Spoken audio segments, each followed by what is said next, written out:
I think the first thing for every person on this call is to recognize that they themselves are important. Sometimes women, we're self-doubters and we doubt ourselves, that our vote matters, that our voice matters. Just stop. You matter. And what you think about the future and the world is really important. We live a different life than other people. Women tend to be the primary caregivers. We tend to be in a community and understand what's at the root of the community and what the biggest problems are. And often we have really good ideas of what the right solutions are. So recognize that your perspective is unique and important. So be heard. And there's lots of ways to be heard.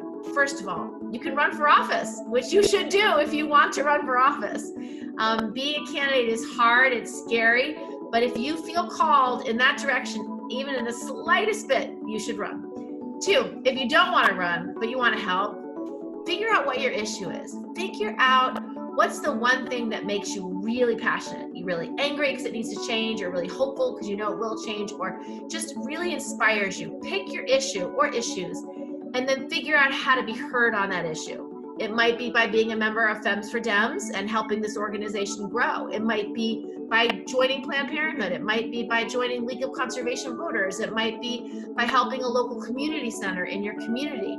But whatever your issue is, find out the best way to lift up your view of that issue. 3, don't be afraid of politics.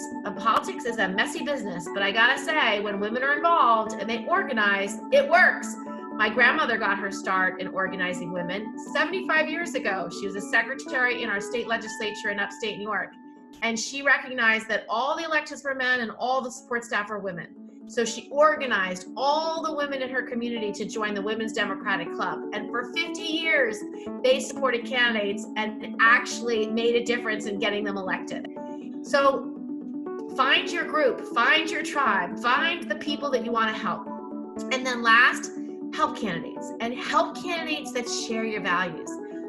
If you don't want to run, find a woman who does and help her raise money, and help amplify her voice, retweet her stuff, repost her stuff, write policy papers for her, go door to door for her. In the era of COVID, make phone calls for her. Use your voice in whatever way you find pleasure or inspiration. Again, we're all built for certain things. So if you just like raising money and writing checks, use money. If you like doing policy papers, write bills, use your talent, use your opinions. That's the gift we can give to our generation, the next generation, and the next generation thereafter. And then last but not least, do not give up. Never feel hopeless. There's always hope. That is the only thing we can cling to, is our hope in the future that it will be better than today, better than this moment.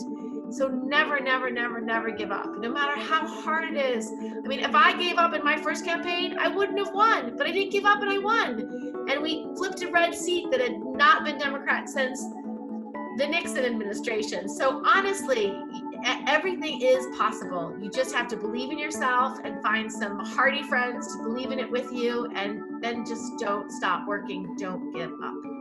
So thank you to Femmes for Dems for being so awesome, and thank you for allowing me to be participating on your call. I have a lot of hope for the future, and I really believe this is a battle we can win.